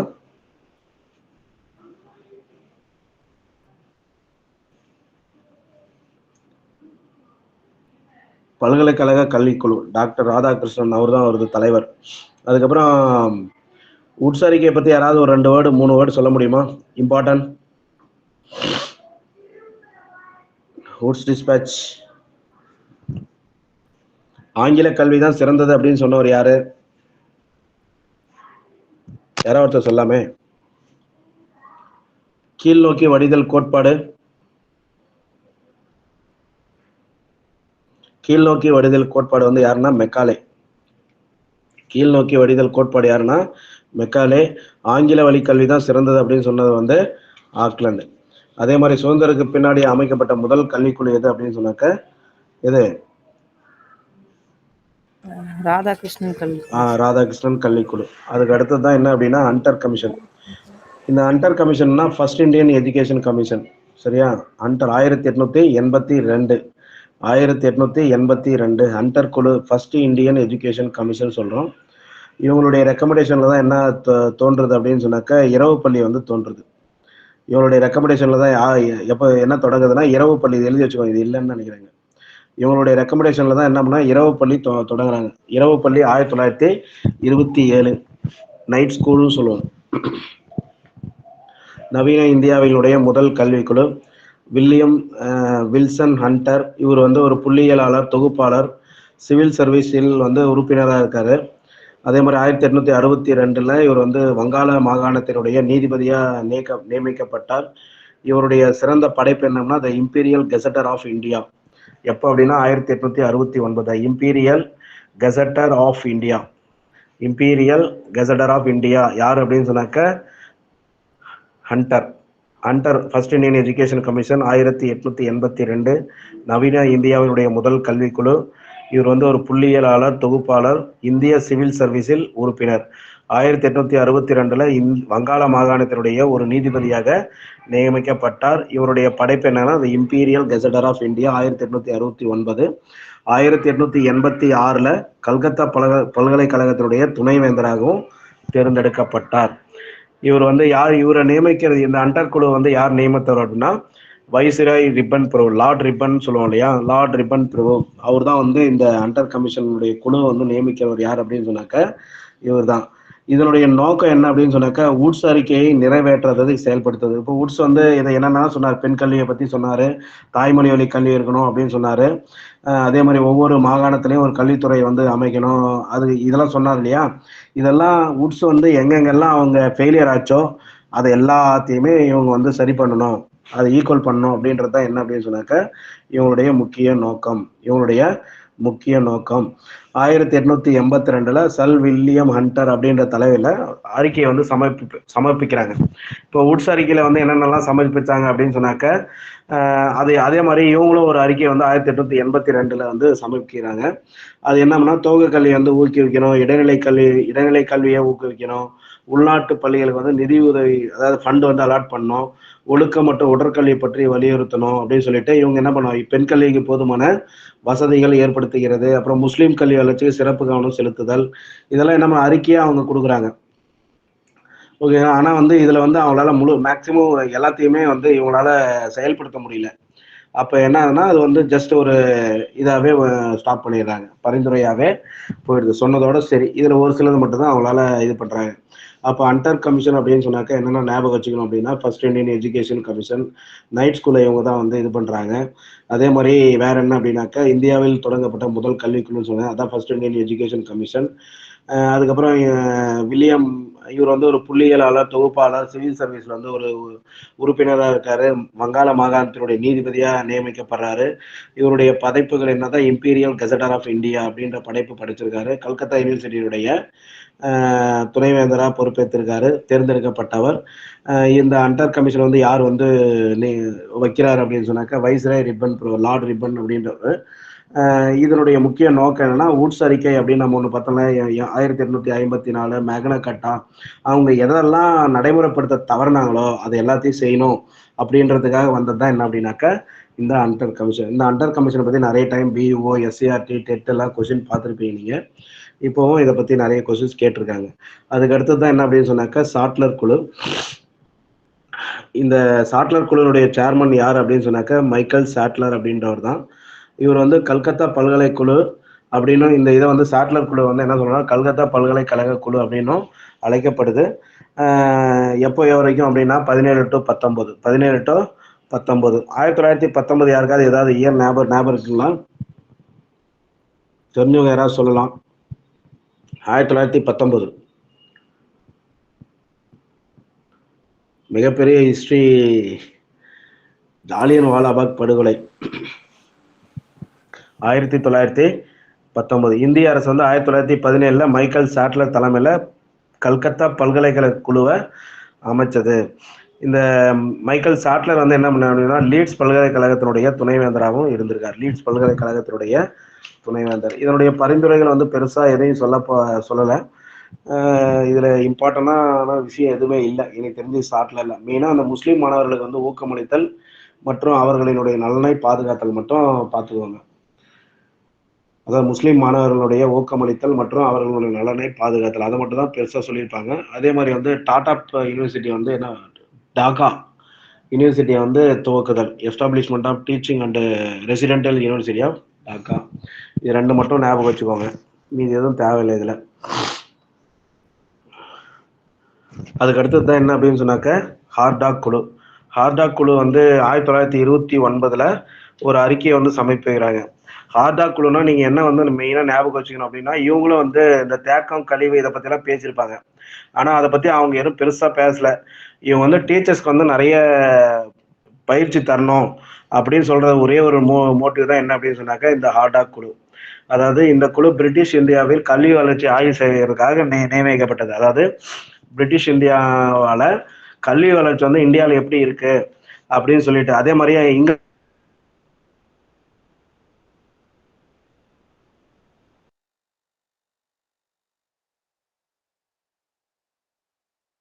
ஹார்டாக் குழு இது வந்து 1929 ஹார்டாக் குழு வந்து ஒரு அறிக்கையை சமர்ப்பிக்கிறாங்க. சர் பிலிப் ஹார்டாக் வந்து சாட்லர் குழுவின் கீழ் பணியாற்றினார். சாட்லர் குழுனா என்ன, இந்த இது கல்கத்தா யூனிவர்சிட்டி இருக்கு இல்லையா, அவர் மைக்கேல் சாட்லர் அவருக்கு கீழே வந்து என்ன பண்ணாருன்னா பணியாற்றுறாரு. 1921 டாக்கா பல்கலைக்கழக துணைவேந்தராக பணியாற்றினார். ஏன்னா அதை பரிந்துரைக்கிறதே யார் அப்படின்னு சொன்னாக்க இவர் தான், சாட்லர் தான். சாட்லர் வந்து பரிந்துரைக்கிறாங்க, அதுக்கப்புறம் அது ஸ்டார்ட் பண்றாங்க. அதுக்கப்புறம் அதனுடைய துணைவேந்தராக யார் பொறுப்பேற்றுக்கிறாங்க அப்படின்னு சொன்னாக்க இந்த ஹார்டாக். இந்த குழு வந்து இடைநிலை கல்வி மற்றும் பல்கலைக்கழக கல்வியில் அதிக கவனம் செலுத்துது. இடைநிலை கல்வினா என்ன, அந்த 6 to 8 இருக்கு இல்லைங்களா, அதுதான் இடைநிலை கல்வி. அதை வந்து 6 to 10 அதை வந்து அதை பார்த்துக்கிறதுக்காகவும் பல்கலைக்கழக கல்வியில் வந்து அதிக கவனம் செலுத்தணும் அப்படின்றதுக்காக தான் இது சொல்றாங்க. அதே மாதிரி ஆடா குழுவிலையும் இந்த தேக்கம் கழிவு இது வந்து குறைக்கணும் அப்படின்னு மட்டும் சொல்லியிருப்பாங்க. பட் ஆனால் அதுக்கான எந்த வேலையும் இவங்க பெருசாக செஞ்சிருக்க மாட்டாங்க. இதை மெயினாக செய்யறது யார் அப்படின்னு சொன்னாக்கா கோத்தாரி கல்விக்குழு தான். இது வந்து இருக்கவே இருக்கக்கூடாது, இதை வந்து கணிசமாக குறைக்கணும் அப்படின்னு சொல்லிட்டு அதை வந்து ஆராய்ச்சி பண்றது தான். என்ன தேக்கத்தை பற்றி ஆராய்ந்தவர் தான் யார் அப்படின்னு சொன்னாக்க ஜேபி நாயக் அப்படின்னு சொல்லிட்டு இருக்காரு. அப்போ ஹார்டா குழுனா ஆசிரியர்கள் வந்து நீண்ட கால பயிற்சி வந்து அளிக்கணும்னு சொல்ற மெயின் மோட்டிவ் என்ன அப்படின்னாக்க ஹார்டா குழு தான். ஹார்டா குழு வந்து இந்த டாக்கா பல்கலைக்கழகத்துடைய துணைவேந்தர் யாருன்னா சர் பிலிப் ஹார்டாக் அப்படின்றவர் தான். இவர் யாரு கீழே பணியாற்றினார்னா சாட்லர் கீழே பணியாற்றினார். சாட்லருடைய முக்கியமான பரிந்துரை தான் என்ன அப்படின்னு சொன்னாக்க இந்த டாக்கா யூனிவர்சிட்டி வந்து துவங்குறது. டாக்கா யூனிவர்சிட்டி துவங்குறது யாருடைய பரிந்துரை அப்படின்னு சொன்னாக்க சாட்லர் தான். சாட்லர்னா உங்களுக்கு என்ன ஞாபகம் வந்துடணும்னா கல்கத்தா யூனிவர்சிட்டி தான் ஞாபகம் வரணும். இயர் வந்து 1917. அதுக்கு அடுத்து வர்ற குழு தான் என்ன அப்படின்னு சொன்னாக்க சாப்ரூ குழு அப்படின்னு சொல்லிட்டு. இந்த சாப்ரூ குழு பத்தி பெருசா எதுவும் இம்பார்ட்டன்டான விஷயம் எதுவுமே இல்லை. அதனால அது இந்த ஆபர்ட் விட்டு நான் ஏற்கனவே சொல்லியிருக்கேன் 1936. 37 கரெக்டு தான். இப்போதான் என்ன பண்ண இந்த பாலிடெக்னிக் வளர்ச்சியெல்லாம் இந்த பீரியட்ல தான் வந்து இதாகுது. ஆபர்ட் வுட் அப்படின்னு சொல்லிட்டு அபார்ட் அண்ட் வுட் அப்படின்னு சொல்லிட்டு 2 பேர் வந்து ஒரு குழுவை நியமிச்சு என்ன பண்றாங்கன்னா ஒரு அறிக்கையை வந்து சமர்ப்பிக்கிறாங்க. இதுக்கப்புறம் தான் நம்ம வந்து பாலிடெக்னிக் வளர்ச்சி எல்லாம் இதுக்கப்புறம் தான். பாலிடெக்னிக் வளர்ச்சி ஆபர்ட் வுட் ஞாபகம் வச்சுக்கோங்க. 1936. இந்த வர்தா திட்டம் அப்படின்றது ஒன்றும் இல்லை. இந்த அரிஜன் அப்படின்னு சொல்லக்கூடிய ஒரு பத்திரிகையில வந்து காந்தி வந்து ஒரு கட்டுரை வெளியிடுறாரு. அங்க என்னென்ன விஷயம்லாம் வந்ததோ அதுதான். அப்போ ஒரு மாநாட்டில் வந்து பேசுறாரு. அந்த மாநாடு என்ன அப்படின்னா வர்தா மாநாடு, வர்தா கல்வி மாநாடு. அந்த மாநாட்டில் வந்து அவர் என்ன உரையெல்லாம் இயற்றினாரோ அதுதான் என்ன அப்படின்னா அந்த திட்டம். அது வந்து என்னன்னா ஆதார கல்வி வந்து அதாவது பேசிக் எஜுகேஷன் வந்து எந்த அளவுக்கு இம்ப்ரூவ்மெண்ட் பண்ணணும் அப்படின்றதுக்காக தான். அதனுடைய பிரசிடென்ட் யார் அப்படின்னு சொன்னாக்க அந்த வர்தா திட்டத்தினுடைய பிரசிடென்ட் வந்து மகாத்மா காந்தி. அதுக்கப்புறம் வர்தா மாநாட்டில் வந்து என்ன தீர்மானம் இது பண்றாங்க அப்படின்னு சொன்னாக்க தேசிய அளவில் 7 வருடங்களுக்கு இலவச மற்றும் கட்டாய கல்வி வந்து வழங்கணும். 7 வருடங்களுக்கு. ஆனால் நம்மளால 5 வயசுல 7 வருடம்ன்றதுனா எல்கேஜி யூகேஜி 1வது 2வது 3வது 4வது 5வது அப்படின்றது 7 வருடங்கள். அதான் பேசிக் எஜுகேஷன் சொல்லுவோம். அதை தான். அப்போ 7 வருஷத்துக்குள்ள இந்த இலவச கட்டாய கல்வியை வந்து வழங்கணும் அப்படின்னு சொல்றாங்க. அது வந்து எதுல இருக்கணும் அப்படின்னு சொன்னாக்க மதர் டங் தாய்மொழியில இருக்கணும் அப்படின்னு சொல்லி சொல்றாங்க. அப்போ ஆசிரியர்களுக்கு வந்து ஊதியம் வழங்குறத பத்தி அப்பதான் பேசுறாங்க. ஆசிரியர் வந்து கல்வி ஊதியம் வந்து வழங்கணும் அப்படின்னு சொல்றது வந்து இந்த வர்தா திட்டத்துல வந்து ஏற்றப்பட்டது. அதே போல இதை வந்து ஆராயறதுக்காக உருவாக்கப்பட்ட இதுதான். இந்த வர்தா திட்டத்தை வந்து ஆராயறதுக்காக உருவாக்கப்பட்டதான் இந்த ஜாகிர் உசேன் கமிஷன். இதுல வந்து பெருசா எதுவும் தேவையில்லை. 1900 இது மட்டும் இயர் மட்டும் ஞாபகம் வச்சுக்கோங்க. ஜாகிர் உசேன் கமிஷன் 1937. இவங்க வந்து என்ன பண்றாங்கன்னா இந்த பாடத்திட்டத்துல வந்து ஆங்கிலம் இல்லை, அதே மாதிரி சமய கல்விக்கு இடம் இல்லை அப்படின்றதுனால என்ன பண்றாங்கன்னா முஸ்லீம் வந்து இதை ஏத்துக்கிறது இல்லை. ஏன்னா அவங்களுக்கு வந்து மெயின் மோட்டிவே வந்து அந்த சமயம் தான். அவங்க இதை வந்து பயங்கர இதாக நினைச்சு அதை ஃபாலோ பண்ணணும் அப்படின்றது தான் இவங்களுடைய முக்கிய மோட்டிவ். அதனால வந்து முஸ்லீம்ஸ் வந்து அதை அக்செப்ட் பண்றதுக்கு தவறிடுறாங்க. இப்போ யார் யார் பார்த்துருக்கோம் அப்படின்னு சொன்னாக்க ஃபர்ஸ்ட் வந்து அண்டர் கமிஷன் தான் பார்த்தோம். அண்டர் கமிஷன் அதான் என்னன்னா ஃபர்ஸ்ட் இந்தியன் எஜுகேஷன் கமிஷன் பார்த்தோம். அதுக்கப்புறம் அண்டருக்கு அப்புறம் என்ன 1948 அதுக்கு முன்னாடியே பார்த்தோம். அதாவது பல்கலைக்கழக குழு, அதுக்கப்புறம் சாட்லர் குழு, அதுக்கு அடுத்தது ஹார்டா குழு, அதுக்கு அடுத்தது சாப்ரூ, அபார்ட் வுட், அப்புறம் வர்தா. இப்போ அதுக்கு அடுத்தது யார் அப்படின்னு சொன்னாக்க சர்ஜன் திட்டம். சர்ஜன் திட்டம் அப்படின்றது என்ன அப்படின்னாக்க இதுல அதிகமா நீங்க நிறைய ஞாபகம் வச்சுக்கோங்க. இயர் ஞாபகம் வச்சுக்கோங்க. 1944. இதுல வந்து நீங்க மெயினா ஞாபகம் வச்சுக்கணும் அப்படின்னு சொன்னாக்க இவங்களுடைய பரிந்துரையில தான் என்ன அதிகமான உயர்நிலை பள்ளிகள் வந்து தோன்றின.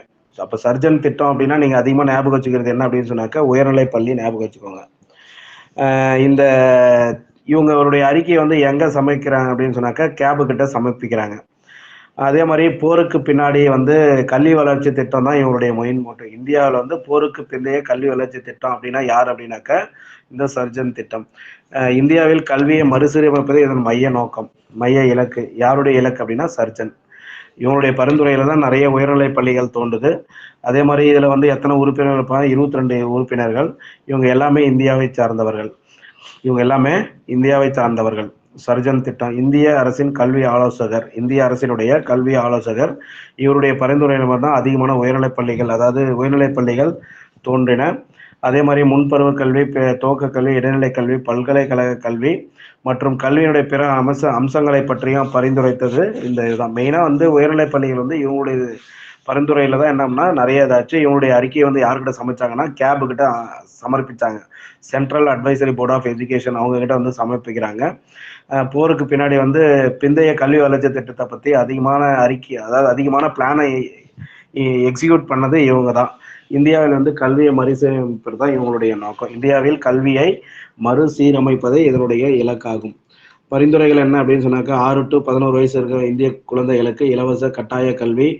அதே மாதிரி ஆசிரியர் மாணவர், அதாவது 30 மாணவர்களுக்கு ஒரு ஆசிரியர், 20, அதாவது துவக்கப்பள்ளியா இருந்தா 30 மாணவர்களுக்கு ஒரு ஆசிரியர், உயர்நிலை பள்ளியா இருந்தா 20 மாணவர்களுக்கு ஒரு ஆசிரியர். அதாவது இந்த திட்டம் வந்து அறிமுகப்படுத்தப்பட்ட 40 ஆண்டுக்குள், அதாவது கல்வியை வந்து என்ன பண்ணும், உலகளாவிய வகையில் வந்து வளர்ச்சியடை செய்யணும் அப்படின்னு சொல்லிட்டு சொல்றாங்க. பாரு இங்க அடுத்த பாயிண்ட் இருக்கு. துவக்கப்பள்ளி மற்றும் உயர்நிலை பள்ளிகளை தொடங்கணும். அதுக்கப்புறம் உயர்நிலை பள்ளிகளை வந்து ரெண்டு வகை இருக்கு. அகாடமிக்னு ஒன்று இருக்கு, தொழில்நுட்பம் மற்றும் தொழில். இதெல்லாம் தேவையில்லை. அதாவது வந்து நீங்க இவங்களை வந்தாலே ஞாபகம் என்ன பண்ணும், இந்தியாவில் கல்வியை மறுசீரமைப்பது இதனுடைய இலக்கு. அதுக்கப்புறம் இவங்களுடைய இதுல தான் என்ன ஆகும்னா உயர்நிலை பள்ளிகள் நிறைய தோன்றுச்சு. இதை மட்டும் ஞாபகம் வச்சுக்கோங்க. யாருடைய பரிந்துரையில அப்படின்னு சொன்னாக்கா சர்ஜன் திட்டம் 1944. சர்ஜன் திட்டம் அப்படின்றது என்னன்னா 1944. அதே மாதிரி மெக்காலே வந்து என்ன சொல்லுவாருன்னா, அந்த ஆங்கில வழி கல்வி தான் எல்லாத்துக்குமே சிறந்தது, ஹையர் ஸ்டடீஸ்க்கு எல்லாத்துக்குமே ஆங்கில வழி கல்வி தான் சிறந்தது அப்படின்னு சொல்லுவாங்க. அதை வந்து பயங்கரமா எதிர்த்தவர் யார் அப்படின்னு சொன்னாக்க காந்தி. அதுலதான் என்ன பண்ணியிருப்பாருன்னா உரையெல்லாம் பயங்கரமா நிகழ்த்தியிருப்பாரு. எது அப்படின்னு சொன்னாக்க வர்தால. அதுக்கு அடுத்தது வந்து யார் அப்படின்னு சொன்னாக்க மெக்காலே பிரபுவினுடைய குறிப்புகள்.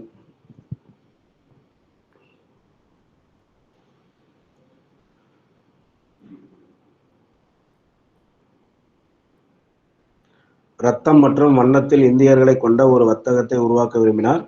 அதனால அறநெறிகளையும் அறிவாற்றலையும் ஆங்கிலத்தில் உருவாக்க வேண்டும். அதாவது அப்படின்னு சொல்றது யாருன்னா மெக்காலே தான். இதை டவுன் ஃபில்ட்ரேஷன் தியரி, அதாவது கீழ்நோக்கி வடிதல் கோட்பாடு அப்படின்னு சொல்லியிருப்பாங்க. கீழ்நோக்கி வடிதல் கோட்பாடு வந்து யார் உருவாக்குறாங்க அப்படின்னா மெக்காலே பிரபு. இவரு கீழே இருந்தவர் தான் என்ன அப்படின்னாக்கா ஆக்லண்ட் அப்படின்றவர் வந்து இருந்திருப்பாரு. அவர் என்ன சொல்லுவாருன்னா ஆங்கில வழி கல்வி தான் சிறந்தது அப்படின்னு சொல்லியிருப்பார். ஆங்கில வழி கல்வி தான் சிறந்ததுன்னு சொல்றது யாரு அப்படின்னு சொன்னாக்க ஆக்லண்டு. ஆனா வந்து நல்ல அறநெறிகளையும் அறிவாற்றலையும் எதுல உருவாக்கணும் அப்படின்னு சொன்னாக்க ஆங்கிலத்துல உருவாக்க வேண்டும் அப்படின்னு சொல்லிட்டு யார் சொல்றாங்கன்னா மெக்காலே பிரபு வந்து சொல்றாரு. வில்லியம் பெண்டிங் பிரபு என்னன்னா ஆங்கில அரசு ஆங்கில வழி கல்வியின் மூலம் அறிவியல் மற்றும் ஐரோப்பிய கலாச்சாரத்தை வளர்க்க முடியும் அப்படின்னு சொல்லிட்டு நம்புறாரு. யாரு? பெண்டிங் பிரபு. அதே மாதிரிதான் மெக்காலே குறிப்புகள் வந்து 1933 இருந்து 35 வெளியிட்டிருப்பாங்க. அவர் வந்து 33 தயார்படுத்தியிருப்பாரு. 35 மெக்காலே குறிப்புகளை வந்து வெளியிட்டிருப்பாரு. அந்த வகையில ராஜாராம் மோகன் ராய் என்ன பண்ணுவார்னா அதிக அக்கறை எடுத்துக்கொள்ளார். ஏன்னா பெண் கல்வியை அதிகமா இங்க வந்து என்கரேஜ் பண்ணியிருப்பாங்க. இந்த வகை கல்வியின் முக்கிய நோக்கம் அரசு வேலைக்கு இந்தியர்களை வந்து தயார் செய்யறது தான். ஆனா இடைநிலை கல்வியின் வளர்ச்சிக்கு இது பெரிதும் உதவியது. இடைநிலை கல்வியினுடைய வளர்ச்சிக்கு இது பெரிதும் உதவியது. 1852 அப்ப இந்தியாவில் வந்து கணக்கெடுப்பின்படி பார்த்தீங்கன்னா 32 இடைநிலை பள்ளிகள் நிறுவப்பட்டன. அதாவது கீழ்நோக்கி வடிதல் கோட்பாடு அப்படின்னா யாரை ஞாபகம் வச்சுக்கணும் அப்படின்னா மெக்காலே. அவர் வந்து என்ன சொல்றாருன்னா அறநெறிகளையும் அறிவாற்றலையும் ஆங்கிலத்தில் உருவாக்க வேண்டும் அப்படின்றது மெக்காலே பிரபு. அவருடைய குறிப்புகள் வந்து தொடங்கப்பட்டது 1833. குறிப்புகள் வெளியிடப்பட்ட ஆண்டு 1835. வில்லியம் பெண்டிங் பிரபு என்ன சொல்றாருன்னா ஆங்கில அரசு ஆங்கில வழி கல்வியின் மூலம் அறிவியலையும் ஐரோப்பிய கலாச்சாரத்தையும் வளர்க்க முடியும் அப்படின்னு சொல்லிட்டு சொல்றாரு. மெக்காலே குறிப்புகள் அப்படின்னா 1833. மெக்காலே குறிப்புகள் வெளியிடப்பட்ட ஆண்டு வந்து 1855. ஆங்கில வழி கல்வி தான் சிறந்தது அப்படின்னு சொல்றது யார் அப்படின்னா ஆக்லாந்து. ஆங்கில வழி கல்வி தான் சிறந்தது. அதே மாதிரி இவரும் என்ன பண்ணுவார், மெக்காலேவே வந்து என்ன பண்ணுன்னா ஆங்கிலம் தான் ரொம்ப பெஸ்ட்டு அப்படின்னு சொல்லியிருப்பாரு. அதை எதிர்க்கிறது யார் அப்படின்னு சொன்னாக்க காந்தி வந்து அதை எதிர்த்திருப்பார்.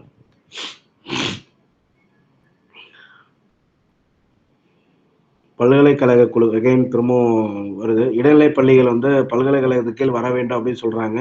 அதே மாதிரி பல்கலைக்கழக சட்டம் பாருங்க 1904. ஆக்சுவலி 1902 தான் கரெக்டுன்னு நினைக்கிறேன். நான் இந்த இயர் மட்டும் கண்டுபிடி சொல்றேன். நான் 1902 இல்ல 1904. அதுக்கு அடுத்தது ஹலோ, அதுக்கு அடுத்தது தாராசந்த் குழு. தாராசந்த் குழு அப்படின்னு சொன்னாக்க இயர் வந்து 1948. முன்னாடி இதை டிஸ்கஸ் பண்ணிருக்குமா? தாராசந்த் குழுனா மெயினா நீங்க ஞாபகம் வச்சுக்கிறது என்னன்னா, பட்டப்படிப்புக்கு அப்புறம் முன்னாடி வந்து அதாவது ஒரு பேசிக் எஜுகேஷனுக்கு நான் வந்து காலேஜ் போறேன் அப்படின்னு சொன்னாக்க அதுக்கு முன்னாடி நான் வந்து 12 ஆண்டு பள்ளிக்கல்வி வந்து படிச்சிருக்கணும் அப்படின்னு சொல்றது வந்து எதுனா தாராசந்த் குழு தான். அது மட்டும் இல்லாம வேற என்ன சொல்லியிருப்பாங்கன்னா, உயர்நிலை பள்ளி கல்வி இறுதி ஆண்டுல வந்து அந்த கல்வி ஆண்டு இருக்கு இல்லையா, அகாடமிக் இயர்ல ஃபைனலா ஒரு எக்ஸாம் வைக்கணும், எஸ்எஸ்எல்சி மாதிரி ஒரு எக்ஸாம் வைக்கணும் அப்படின்னு சொல்றது இந்த தாராசந்த் குழு தான். சரி, இதோட டாபிக் முடிச்சுப்போம். இதுல ஏதாவது டவுட் இருந்தா கேளுங்க, ஏதாவது இயரோ இல்லை ஏற்கனவே ஏதாவது. அதாவது ஒண்ணே தான், இந்த பல்கலைக்கழக கல்விக்குழு வந்து 1902. நான் அது உங்களுக்கு கன்ஃபார்ம் பண்ணி சொல்றேன். நான் சர்ஜன் குழுனா என்ன ஞாபகம் வச்சுன்னா, சர்ஜனுடைய இதுபடி தான் என்ன ஆகுதுன்னா உயர்நிலை பள்ளிகள் நிறைய தோன்றுது அப்படின்னு சொன்னேன். ஓகேங்களா? அதே மாதிரி வந்து ஜாகிர் ஹுசேன் குழு அப்படின்னு சொன்னாக்க இந்த வர்தா திட்டத்தை வந்து ஆராயறதுக்காக உருவாக்கப்பட்டது தான் என்னன்னா ஜாகிர் ஹுசேன் கமிட்டி. அது 1937ன்னு சொல்லுவாங்க. அப்படி இல்லை அப்படின்னா 1939 அப்படின்னு சொல்லலாம். இந்த அவங்க என்ன சொல்லியிருப்பாங்க, ஜாகிர் ஹுசேன் கமிட்டி என்ன சொல்லுவாங்கன்னா 7 to 14 வயசு உள்ள குழந்தைகளுக்கு தாய்மொழி வழி கல்வி வந்து கட்டாயம் வேணும் அப்படின்னு சொல்ற கமிட்டி எது அப்படின்னு சொன்னாக்க இந்த ஜாகிர் ஹுசேன் கமிட்டி. அதுக்கப்புறம் சாட்லர் கமிட்டி பார்த்தோம். சாட்லர்னா கல்கத்தா சேர்மன் அவர் தான், மைக்கேல் சாட்லர். அதுக்கப்புறம் சர்ஜன் நம்ம இப்போ கொஞ்ச நேரத்துக்கு முன்னே தான் டிஸ்கஸ் பண்ணோம். சர்ஜன்னா உயர்நிலை பள்ளி ஞாபகம் வச்சுக்கோங்க. வர்தா திட்டம் அப்படின்னு சொன்னாக்க 1937. அந்த ரவுண்ட் டேபிள் கான்ஃபரன்ஸ் எங்க அப்படின்னா 1931 லண்டன்ல நடந்தது. அந்த இடத்துல அந்த அர்ஜுன் பத்திரிகையில வந்து அவர் என்னென்னலாம் கட்டுரையை எழுதினாரோ அதுல வந்து உரை நிகழ்த்துறாரு. அந்த மாநாட்டினுடைய பெயர் தான் என்ன அப்படின்னு சொன்னாக்க வர்தா கல்வி மாநாடு. அதனுடைய சேர்மன் தலைவர் யார் அப்படின்னு அந்த மாநாட்டினுடைய தலைவர் யாருன்னா காந்தியடிகள். வர்தா திட்டம்னா 1937. இந்த ஆபர்ட் வுட் அப்படின்னாக்க பாலிடெக்னிக்குடைய வளர்ச்சி. பாலிடெக்னிக் வளர்ச்சி 1936. இதுக்கப்புறம் தான் பாலிடெக்னிக் வந்து வளர்ச்சி அடையுது அப்படின்னு சொல்லிட்டு சொல்றாங்க. அதுக்கு அடுத்தது வந்து சாப்ரு குழு பத்தி பார்த்துருக்கோம் ஏற்கனவே. அதுக்கு அடுத்தது ஹாடா குழு 1929. இவங்க வந்து யாருக்கிட்ட இந்த இதெல்லாம் வந்து இவங்க மெயின் வந்து ஹாடா குழு பத்தி சொல்லணும்னா என்ன மெயினா சொல்லணும், ஒரு 3 பாயிண்ட் சொல்ல போல யாராவது. ஆசிரியர்களுக்கு வந்து நீண்ட கால பயிற்சி அளிக்கணும் அப்படின்றது டாக்கா யூனிவர்சிட்டி. அதுக்கப்புறம் இவங்கெல்லாம் இந்த இதெல்லாம் யாருக்கிட்ட சமர்ப்பிக்கணும், கேப் கிட்ட வந்து அறிக்கையை வந்து சமர்ப்பிக்கிறாங்க. சாட்லர் குழு பார்த்துட்டோம். ஹண்டர் கமிஷனும் பார்த்துட்டோம். ஃபர்ஸ்ட் இந்தியன் எஜுகேஷன் கமிஷன் வச்சுக்கோங்க. அதுக்கப்புறம் உயர் படிப்புக்கு ஏற்ற வகையில் பள்ளி படிப்பு இருக்கணும் அப்படின்னு சொல்லிட்டு இதை சொல்ல மறந்துட்டேன். அதாவது உயர் படிப்புக்கு ஏற்ற வகையில் வந்து பள்ளி படிப்பு இருக்கணும், அந்த பள்ளி படிப்பு முடிச்சோடனே வேலைக்கு போகிற மாதிரி இருக்கணும் அப்படின்னு சொல்றது என்ன அப்படின்னு சொன்னாக்க இவங்க தான். அதே மாதிரி நைட் ஸ்கூல் சொல்லிட்டான்னு நினைக்கிறேன் 1927, அது இரவு பள்ளி. அதே மாதிரி வந்து உட்ஸ் அறிக்கையில் மெயினானது என்ன அப்படின்னு சொன்னாக்க இந்த யூனிவர்சிட்டி தான். 1857 சென்னை, கல்கத்தா, மும்பை. அதே மாதிரி 1882 பஞ்சாப் யூனிவர்சிட்டி, 1887 அலகாபாத் யூனிவர்சிட்டி.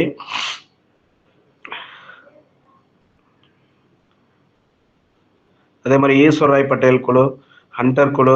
அதுக்கப்புறம் நம்ம இன்னும் யாரை பார்க்கணும் அப்படின்னு சொன்னாக்க இன்னும் என்ன கமிஷன் பார்க்கணும் அப்படின்னாக்க உயர்நிலை பள்ளி குழு அப்படின்றது ஒன்று இருக்கு. அப்புறம் ஈஸ்வர் ராய் பட்டேல் பார்த்துட்டோம் 1978. அதுக்கப்புறம் கோத்தாரி கல்விக்குழு, அதுக்கப்புறம் புதிய தேசிய கல்விக் கொள்கை. இது 3 மட்டும் பெண்டிங்.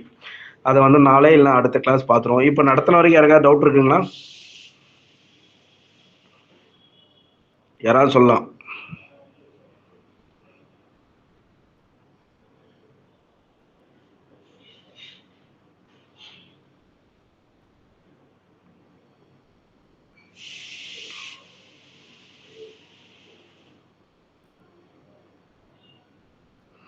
என்சிஆர்டியோட அப்டேஷன் யாராவது சொல்ல முடியுமா? National council of education research and training. National council of education research and account. சரி, ஓகே. சட்டப்பிரிவு 45 எதை சொல்லுதுன்னு சொல்ல முடியுமா? சட்டப்பிரிவு 45 அனைவருக்கும் கட்டாய இலவச கல்வி. அதுக்கப்புறம் வந்து எஸ்எஸ்ஏ அப்ரிவேஷன் சர்வ சிக்ஷா அபியான் சார். சர்வ சிக்ஷா அபியான் அது எப்போ வந்தது, எதுக்காக வந்தது? 2001க்குள்ள அனைவருக்கும் தொடக்க 2000. அதுக்கப்புறம் ஆர்எம்எஸ்ஏ அப்படின்னு ஒன்று சொன்னா, ஆர்எம்எஸ்ஏ என்ன ஃபுல் ஃபார்ம்? ராஷ்டிரிய மத்தியமிக் சிக்ஷா அபியான். அது எதுக்காக அப்படின்னு சொன்னாக்கா 2010க்குள்ள எல்லாத்துக்கும் இடைநிலை கல்வி கிடைக்கணும் அப்படின்ட்டு. ஈச் ஒன் டீச் ஒன், ஒவ்வொருத்தருக்கும் ஒரு கல்வி புகட்டணும் அப்படின்னு சொன்னவர் யாரு? Doctor Laubach. Doctor Laubach. National adult education programme எப்போ ஸ்டார்ட் பண்ணாங்க? NAEP, national adult education programme 1978. National literacy mission எப்போ ஸ்டார்ட் பண்ணாங்க?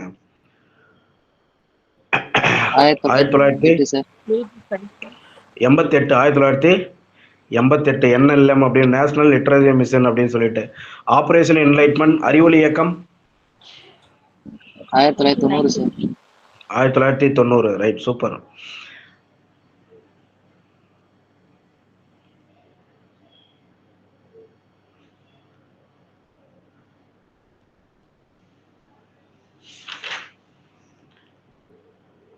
பள்ளி முன்பருவ கல்வின்னு ஒன்று இருக்கு இல்லையா, அதுக்காக தனியா ஒரு பள்ளி தொடங்கிய நாடு இது யாருன்னு தெரியுமா? எந்த நாடுன்னு தெரியுமா? பள்ளி ப்ரீ பிரைமரி எஜுகேஷன் சொல்லித்தரோம் இல்லையா, அதுக்கு தனியா ஒரு ஸ்கூலே, ஒரு அமைப்பையே தொடங்கின நாடு இங்கிலாந்து. பள்ளி சீரமைப்பு மாநாடு தமிழ்நாட்டில் எப்போ தொடங்கினாங்க?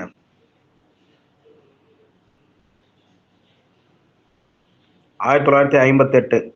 தமிழ்நாடு ஒருங்கிணைந்த ஊட்டச்சத்து திட்டம், Tamil Nadu integrated 1980. ICDS, integrated child development scheme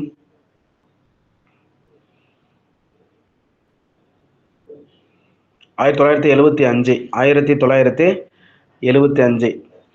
திட்டமிட்ட கற்றல் உருவாக்கப்பட்ட ஆண்டு? 50 சார். Super, very good, 1950. அதுக்கப்புறம் சிறப்பு கல்வியின் தந்தை? சிறப்பு இட்டாடு. Very good, very good. அதே மாதிரி சிறப்பு கல்வி அப்படின்ற ஒரு திட்டத்தை உருவாக்குன நிறுவனம்? UNESCO sir. UNESCO. Very good, very good. அதுக்கப்புறம் முறைசாரா கல்வி அமைப்பு ஒரு வங்கி அமைப்பு அப்படின்னு சொன்னவர் யாரு? முறைசாரா கல்வி அமைப்பு ஒரு வங்கி அமைப்பு அப்படின்னு சொன்னவர் ஃபாலோ ஃபிரியர். அதுக்கப்புறம் வந்து 3R அப்படின்னு ஒன்று சொன்னேன், ரீடிங், ரைட்டிங் அண்ட் அர்த்தமெட்டிக். அதை சொன்னவர் யாரு? எரிகாஷ். Very good. நீங்க மட்டும் தான் ஆன்சர் சொல்றீங்க, வேற யாரும் சொல்ல மாட்டேங்கிறாங்களே. உயர்கல்வியில வந்து இந்தியா எத்தனாவது இடத்துல இருக்க? உயர்கல்வி, ஹையர் எஜுகேஷன்ல 3rd place. ஃபர்ஸ்ட் யாருன்னு தெரியுமா? America sir. ஃபர்ஸ்ட் சீனா, ரெண்டாவது தான் அமெரிக்கா. யுஎன்ஓ அப்படின்னு இருக்கு இல்லையா, அதனுடைய அப்ரிவேஷன் என்ன? UNO, united state organisation sir. என்னது? United nation organisation. United nation. சூப்பருங்க, வெரி குட்ங்க. அது எங்க இருக்குன்னு தெரியுமா? France sir. பிரான்ஸுங்களா? எனக்கும் தெரியல, நீங்க தான் சொல்லணும். எனக்கு அது ஐடியா இல்லை. WHO தான் ஜெனீவாவா? வேர்ல்டு ஹெல்த் ஆர்கனைசேஷன் எங்க? யுஎன்ஓ, யுனைடெட் நேஷன் ஆர்கனைசேஷன் எங்க? நாளைக்கு சொல்லுங்க, இந்த கொஸ்டின் நாளைக்கு சொல்லுங்க. அதுக்கு அடுத்தது யுஜிசியினுடைய தலைவர் யாருன்னு தெரியுமா? யுஜிசியின் தலைவர்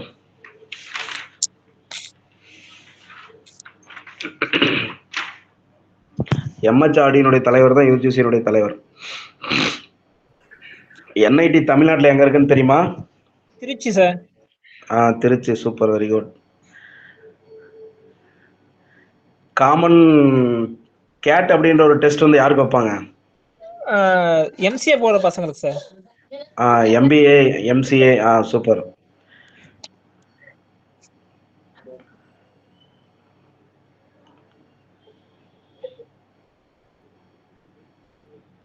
சரி, ஓகே. அடுத்தது சும்மா இதெல்லாம் ஜஸ்ட் உங்களுக்கு ஞாபகம் இருக்கான்னு சொல்லி கேட்குறேன், அவ்வளோதான். கல்லூரிகள் இணைப்பு திட்டம் எப்போ தெரியுமா? 1962. 1978 சார். Okay sir. மேல்நிலை பள்ளி இருக்கு இல்லைங்களா, அதுல தொழிற்கல்வி தொடங்கப்பட்ட ஆண்டு தெரியுமா? மேல்நிலை பள்ளியில தொழிற்கல்வி 78 தொடங்கப்பட்ட சார். 78, 1978. Okay okay. அதே மாதிரி ஆர்டிகல் 21 ஏ என்னன்னு சொல்ல முடியுமா? ஆர்டிகல்ல 21 ஏ கல்வி என்பது அப்படின்றது அடிப்படை வந்து நோக்கம். அடிப்படை உரிமை. Very good. அதே மாதிரி உரிமை, நம்மளுடைய உரிமைகள் எவ்வளவு, கடமைகள் எவ்வளவு, ஏற்கனவே சொல்லியிருக்கேன்னு நினைக்கிறேன். உரிமைகள் 6, 6 சார். கடமைகள் 10. கடமைகள் 10. ஓகே. அதாவது பெண் கல்வி அளிப்பதற்கான சட்டப்பிரிவு, உமன்ஸ் யாராவது சொல்லுங்க, கேர்ள்ஸ். பெண் கல்வி அளிப்பதற்கான சட்டப்பிரிவு மேடம், நீங்க தான் மெயினா சொல்லணும். சட்டப்பிரிவு 15. கல்வி பொதுப்பட்டியலுக்கு மாற்றப்பட்ட சட்ட திருத்தம் எத்தனாவது சட்டப்பிரிவு? சட்டப்பிரிவு 42 வந்து கல்வி வந்து பொதுப்பட்டியலுக்கு மாற்றப்பட்ட சட்ட திருத்தம். அதே மாதிரி நான் உங்ககிட்ட டிரான்சிட் ஸ்கூல்னு ஒன்று டிஸ்கஸ் பண்ணியிருக்கேனா? டிரான்சிட் ஸ்கூல், முறைசாரா கல்வி மையம். டிரான்சிட் ஸ்கூல்ன்றது வந்து முறைசாரா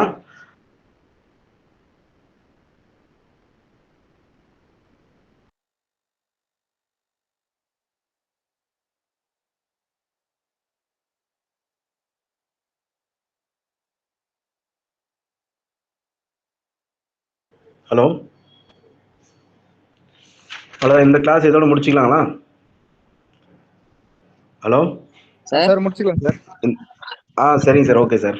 ஓகே சார். Okay sir. சரிங்க சார். சார் ஜி சொல்லுங்க. சார் அது அடிப்படை கடமைகள் அது 11 சார். புதுசா ஒன்று ஆட் பண்ணியிருக்காங்க தானே சார்? அப்படியா? எனக்கு அதை பத்தி ஐடியா இல்லை. வேணா நான் செக் பண்ணிட்டு சொல்றேன். அடிப்படை உரிமை வந்து 6, கடமைகள் 2002ல 51A கேன்ட்டு ஒன்று இன்ட்ரோ பண்ணியிருக்காங்க சார். 10ல இருந்து 11 50. கடமைகள் இருக்கு. ஓகே, அப்போ நான் இதை மட்டும் செக் பண்ணிட்டு நாளைக்கு சொல்லிடுறேன் நான். 10ல இருந்து 11ன்றதை நான் செக் பண்ணி சொல்லிடுறேன். ஓகே. வேற ஏதாவது இப்போ நம்ம சொன்னதுல ஏதாவது